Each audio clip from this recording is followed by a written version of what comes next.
O cheiro de café quente se misturava com o vapor do banho ainda preso no ar. Era para ser um dia grande. Meu dia. Depois de 5 anos de aulas noturnas, entregas desesperadas e lágrimas silenciosas no teclado, eu finalmente iria me formar. A beca, pendurada na cadeira da sala, parecia um troféu que esperei por anos. Eu deveria estar tremendo de felicidade, mas algo dentro de mim estava estranho, silencioso demais. Peguei o celular. Só para ver a hora. Mentira. Eu queria ver se alguém tinha dito algo, qualquer coisa. A primeira história do Instagram se abriu sem eu pedir. Tessa, minha irmã, óculos enormes, sorriso de quem nunca esperou por nada, porque tudo sempre chegou antes dela pedir. Passes de embarque exibidos como cartas de vitória. Legenda. Surpresa. Itália, aí vamos nós. Corações, fogos de artifício, comentários de amigos. Vocês são a melhor família. Ok, talvez fosse uma viagem qualquer. Mas então, a segunda história. Minha mãe, blusa elegante, repostando a mesma foto. Textinho carinhosamente escrito abaixo.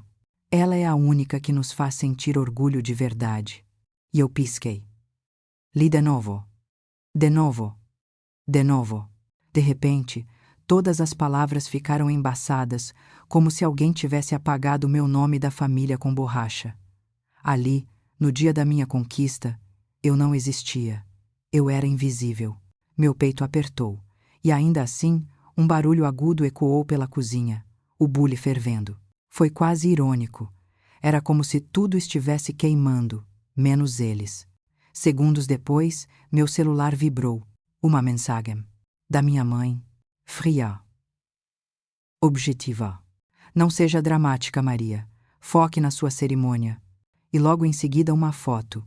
Tessa abraçando meu pai no aeroporto. Até o cachorro estava lá, com um lenço no pescoço escrito Viajando com orgulho. Orgulho. Palavra doce para eles. Palavra amarga para mim. Naquele instante, algo estalou dentro de mim. Um clique. Silencioso, mas profundo. Dolorido, mas inevitável. Era como se alguém dentro de mim tivesse sussurrado. Você só é lembrada quando resolve os problemas. Mas hoje não tem nada para consertar.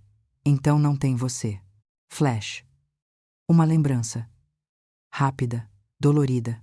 Eu, aos 14 anos, segurando um cofrinho quebrado para pagar a conta de luz esquecida pelos meus pais. Minha irmã, no mesmo dia, ganhando um presente por não ter feito nada de errado. Eu sempre fui a solução. Nunca o motivo de orgulho. Voltei para o presente. Olhei para minha beca. Ela ainda estava ali, mas parecia vazia. Como se eu tivesse conquistado algo que não tinha para quem mostrar. Jordan, meu melhor amigo, mandou uma mensagem. Já estou no auditório. Prometo aplaudir por 10 pessoas. Eu sorri. Por reflexo, por costume, não por alegria. E naquele sorriso cansado, percebi. Minhas vitórias sempre foram silenciosas, porque eu aprendi a celebrá-las sozinha. Saí de casa. O mundo continuava igual. O céu azul, pessoas apressadas. Ninguém sabia que dentro de mim algo tinha acabado de quebrar. E eu ainda não sabia que esse clique silencioso seria o primeiro passo de uma revolução que começaria com um botão. E esse botão estava escondido no fundo de um aplicativo bancário. Voltei da cerimônia mais leve no corpo do que na alma. A beca no cabide parecia sorrir para mim, mas eu não conseguia sorrir de volta. Sentei-me. Abri o portátil, não para trabalhar, para me distrair do vazio. Foi quando vi a notificação. Tentativa de compra acima do limite. Cartão. Do fundo de emergência. O meu fundo. Respirei fundo, abri a app.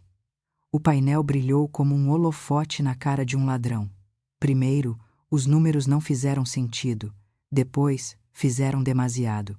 0109. Renda. Conta da mãe.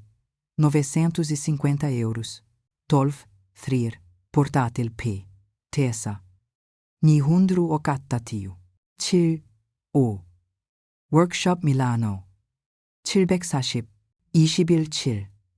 Networking Flight, Ibek Parshipku. Hoje, Hotel Boutique em Florença, 4 noites, 4.000 euros. Serviço VIP Taxi Transfer, 120 euros. Fechei os olhos como se isso pudesse apagar as linhas. Não apagou. Na minha cabeça uma frase antiga voltou, arranhando as paredes. Por se acaso. O por se acaso, que usamos para abrir este fundo com o meu dinheiro, no meu nome, com a cartão dela. Por se acaso? A família? Precisasse? Por se acaso, o carro avariasse. Por se acaso, a vida apertasse. Mas o por se acaso, afinal usava salto alto e pequeno almoço no terraço. O telemóvel vibrou. Mãe. Atendi. Filha, parabéns, correu tudo bem? A voz doce que cheira a chantagem antes de ferver. Mãe. Por que é que o fundo de emergência está a pagar um hotel boutique em Florença? Silêncio. Um ombro a despir-se do peso da culpa, com elegância. Tudo é emergência quando se constrói um futuro, Maria. A Tesa está a investir contactos.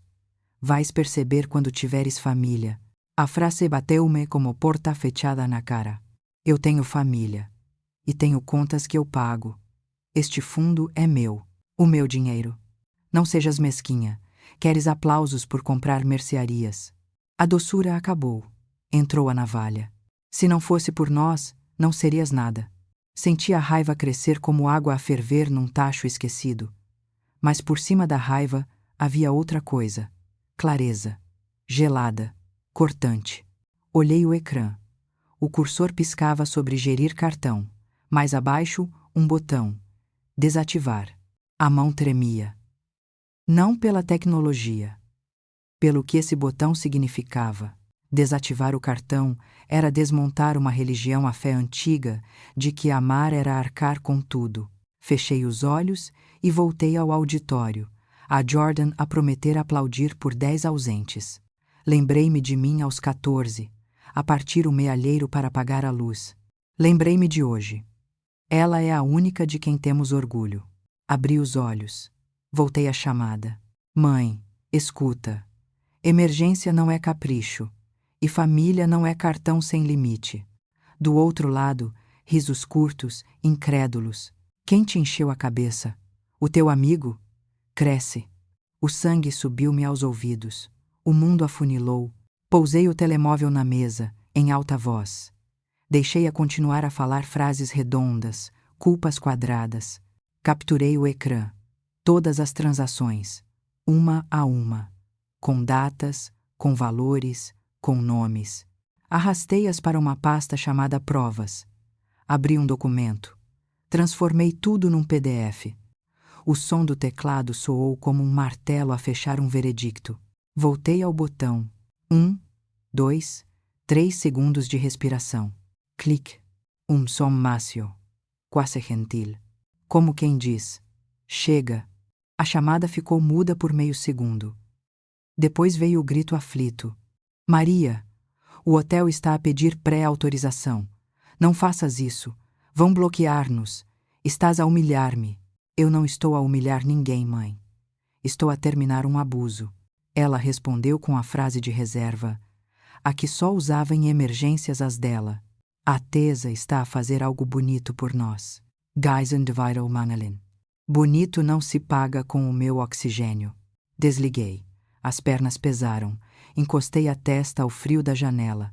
Lá fora, Lisboa seguia a sua vida buzinas, vizinhos, cheiro a jantar.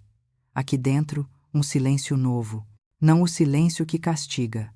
O silêncio que limpa. Peguei no telemóvel outra vez. Escrevi no grupo da família, com o coração nos dentes. Este fundo não é familiar. É meu. A partir da meia-noite, o cartão fica desativado. Planeiem em conformidade. Anexei o PDF. As confirmações de leitura alinharam-se como faróis num cais negro. 3, 4, 5, lidas. A culpa veio sempre, mas parou antes de me dominar. Como uma onda que finalmente encontra dique. Sentei. Respirei. Pela primeira vez, senti o corpo todo do meu lado. E foi aí que percebi. Colocar um limite não é guerra. É geografia. Eu só redesenhei o mapa. E nesse mapa, eu existia.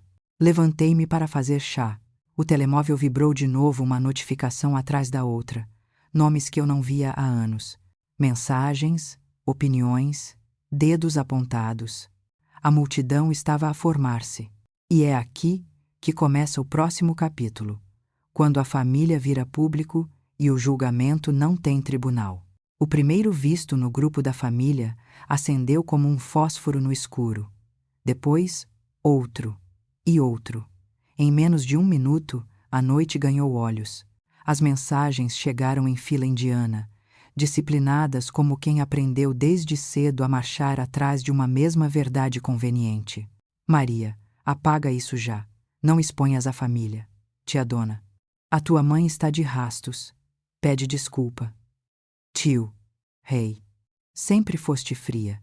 Dinheiro nenhum compra coração. Uma prima que eu mal via. Eu lia devagar, como quem mastiga vidro para não engolir inteiro. Depois veio ele. O primo que eu ajudei quando ficou desempregado, 3 meses de renda, 2 bilhetes de entrevista, uma esperança colocada no correio. A mensagem dele não era uma frase. Era um gesto. Bloqueou-me. O ecrã não disse, obrigada. Disse, este contacto já não recebe as tuas mensagens.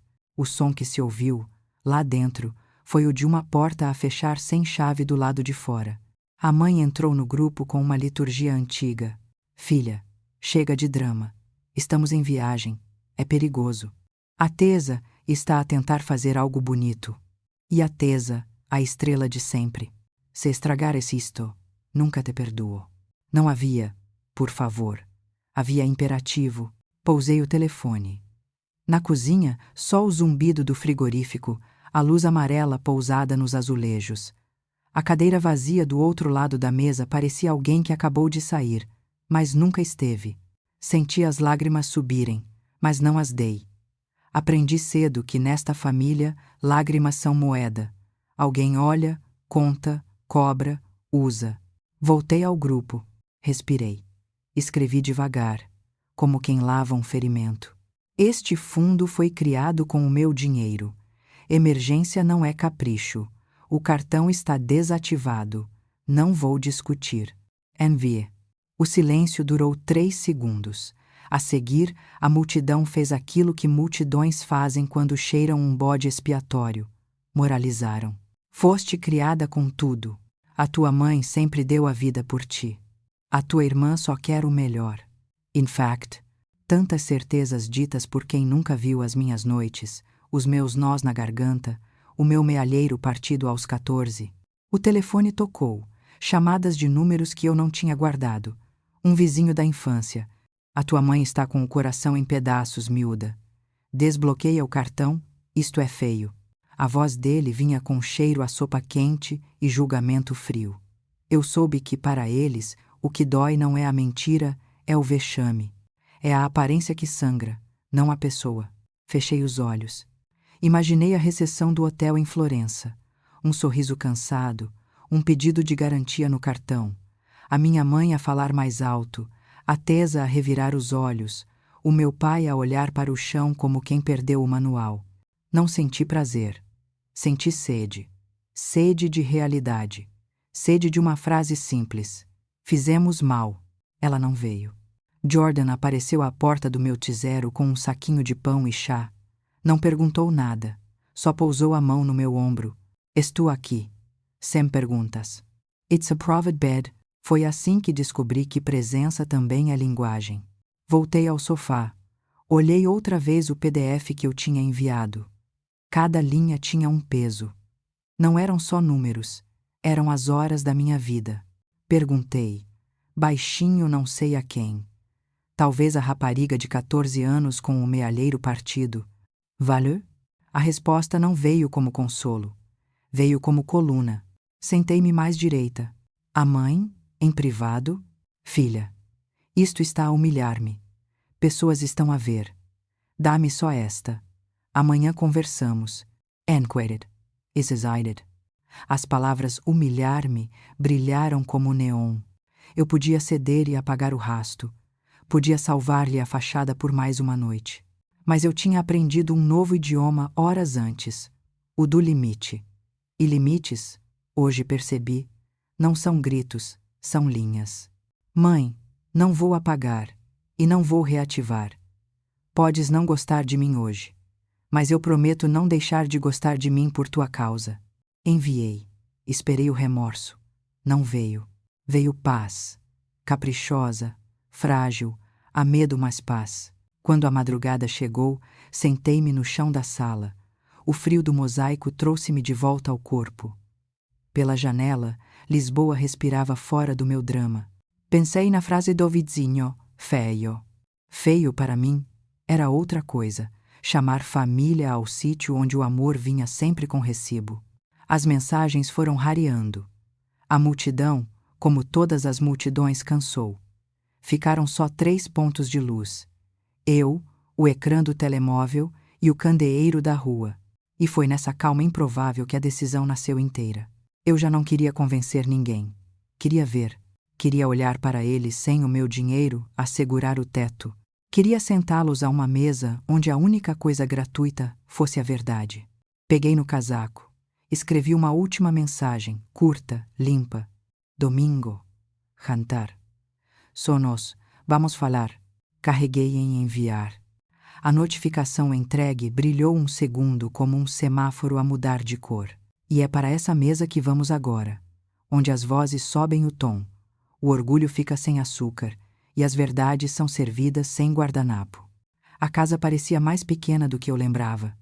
Sem música, sem cheiros a jantar de domingo, só um silêncio tenso, pendurado no ar como uma lâmpada que tremia. Levei uma tarte da padaria da esquina. Antigamente, isso bastava para amaciar ânimos. Hoje, era apenas sobremesa pousada no meio de um campo minado. A minha mãe abriu a porta com um sorriso demasiado polido. Aí está a minha menina. O olhar dela desceu para a tarte. Não precisavas de trazer nada. Yesai. Respondi, e entrei.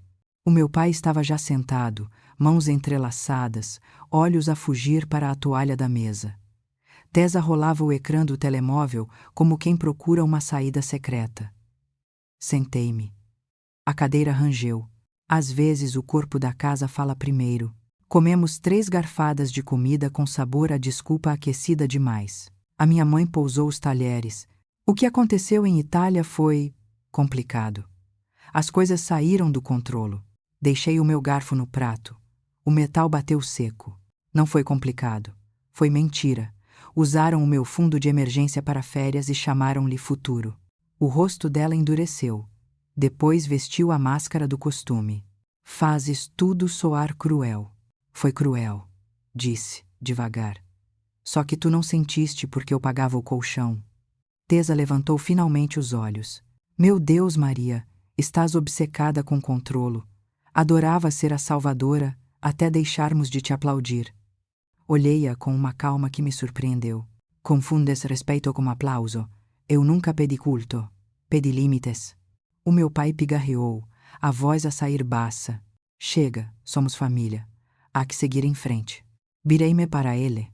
Então começa por reconhecer o que fizeram. Ele pousou o olhar no prato. A sala pareceu encolher mais 1 centímetro. Respirai. A voz saiu firme, sem gritar. A partir de hoje, há 2 regras. O silêncio abriu espaço. Não há acesso sem respeito. Não há comodidade sem honestidade.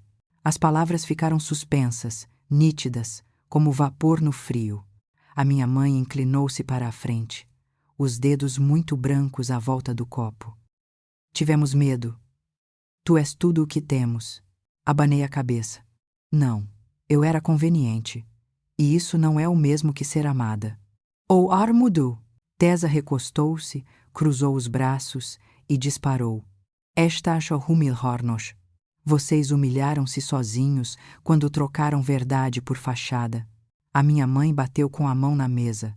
Pedacinhos de talher vibraram. As pessoas viram. Tu não sabes o que é ter a vizinhança a comentar. Se a tua maior dor é a vizinhança, então não te dói o que me fizeste. Dói-te o que parece. Ninguém respondeu. Ouviu-se apenas o relógio da sala tic, tac, como se alguém contasse segundos para uma explosão que afinal não vinha. Eu percebi aí que já não tinha de ganhar. Só precisava de sair inteira. Empurrei o prato para o centro. Alinhei o guardanapo ao lado. Falei para todos, mas era a mim que prometia. Eu não vim aqui para fechar um ciclo bonito para a fotografia. Vim para dizer isto uma vez, clara. Os limites ficam. Se quiserem relação, começa com verdade, não com culpa. Levantei-me. O meu pai sussurrou, quase num pedido. Fica, amanhã resolve-se. Olhei-o com uma ternura antiga, cansada. Amanhã resolve-se quando hoje for dito em voz alta. E hoje ninguém disse. A minha mãe arregaçou as palavras como quem puxa uma manga. Falaste igualzinho ao teu pai quando se zanga. Sorri de lado. Talvez, finalmente, ele me tenha ensinado algo útil. Peguei no casaco. A tarte ficou intacta no centro da mesa doce a mais num lugar sem apetite para a verdade. Não bati a porta. Aprendi que limites não precisam de estrondo para serem reais. No corredor, encostei a mão ao peito. O coração batia alto, mas batia do meu lado. Desci as escadas devagar, como quem regressa a um corpo que andou anos emprestado. Lá fora, o ar frio devolveu-me o rosto. O telemóvel vibrou. Uma mensagem de Jordan. Se precisares, passo aí. Chá e silêncio. Respondi. Silêncio chega. E pela primeira vez, chegava mesmo. Atrás de mim ficou uma mesa onde a verdade não foi servida, apenas mostrada. À frente, um espaço novo, ainda por mobilar, onde a paz não depende de recibos, e é nesse espaço que a reconstrução começa, com uma fotografia antiga, uma frase que finalmente não exige nada em troca, e um amor que aprende a existir sem fatura. As semanas seguintes foram estranhamente silenciosas. Não o silêncio que castiga, o outro o que deixa o ar passar. Acordei cedo, voltei a comer devagar, respondi a clientes sem pedir desculpa por existir. Contratei um embalador novo, ajustei prazos, voltei a gostar do som da impressora. Jordan aparecia às vezes com pão quente e 2 canecas. Não fazia perguntas. A presença dele era uma casa acesa num bairro onde faltava luz. Numa terça-feira, a chamada apareceu no ecrã. Mãe. Deixei tocar 2 vezes. Atendi a terceira. Domingo. Jantar. Se quiser. Não havia açúcar nem ameaça. Só o convite, nu. Disse que sim. Não por saudade, por curiosidade. Eu queria ver quem éramos sem o meu dinheiro assegurar o teto. A mesa estava mais pequena, a comida simples, e um lugar vazio. Tesa não veio. Sobre o meu prato, pousada com cuidado, uma fotografia antiga. Eu, aos 6 anos, cabelo apanhado torto, a segurar um vulcão de papelão, olhos a brilhar como se o mundo coubesse ali dentro. A minha mãe alisou o canto da foto com o polegar. Sempre tive orgulho de ti, disse baixo. Eu não soube dizê-lo sem pedir nada em troca. Demorei a respirar. Aquela frase não era um cheque em branco nem uma desculpa perfeita, mas era a verdade a andar sem muletas. Obrigada por dizeres. Assim, ela assentiu. Não chorou. Eu também não. A sala pareceu ganhar 1 centímetro de largura. Falamos de coisas pequenas, do jardim, de um tomateiro que afinal pegou, do joelho do meu pai que dói quando chove. Não falamos de cartões, não falamos de Itália. A ausência dessas palavras já não era fuga, era terreno em obras. Havia fitas de sinalização por todo o lado, mas ninguém as rasgava. No fim, a minha mãe empurrou a foto na minha direção. É tua. Devia ter estado sempre contigo. Toquei no papel. Aquele brilho nos olhos da menina de 6 anos era um espelho. Lembrei-me do post-it que colei meses atrás no monitor. Tirei-o da carteira e pousámo-lo ao lado da fotografia, como quem devolve nomes às coisas. 1. O meu dinheiro tem nome. R. Emergência não é capricho. 3. Amor não precisa de recibo. Ela leu devagar, como quem soletra um novo idioma. Consigo aprender. Eu também, respondi. A amar sem me apagar. O meu pai levantou-se para arrumar os pratos. Não era grande coisa, era coisa nova. A minha mãe esticou a mão, hesitou e pousou-a no meu braço. Não pediu nada, não prometeu mundos. Só ficou ali, quente e leve, como quem reconhece que construir também cansa mais vale. Levei a fotografia para casa. Encostei-a ao monitor, ao lado do post-it. O apartamento encheu-se daqueles dois retângulos: passado e regra, menina e mulher, orgulho e limite, lado a lado sem se morderem. Abri o portátil. No e-mail, uma cliente escreveu: "Obrigada pela rapidez no reembolso. Profissional." Sorri. Eu estava finalmente a dar nomes certos às coisas. O telemóvel vibrou. Jordan. Como correu? Enviei a foto do vulcão. Começamos. Escrevi. Desta vez, sem fatura. Fui à cozinha fazer chá, o vapor subiu, lento, desenhando formas no ar. Pensei nas palavras de domingo. Sempre tive orgulho de ti. Elas não curam tudo, mas abrem. E às vezes, abrir é o suficiente para que a casa não desabe. Encostei a foto com firmeza e, por cima, prendi o post-it. Ali, naquela parede pequena, cabia o mapa inteiro da minha vida nova. Limites que não gritam, amores que não cobram. Respirei fundo. Pela janela, Lisboa acendia-se por partes. Dentro de mim, também. No próximo capítulo, transformo estes princípios em prática diária. Como manter o limite vivo sem perder a ponte, e como dizer não sem deixar de dizer amo-te.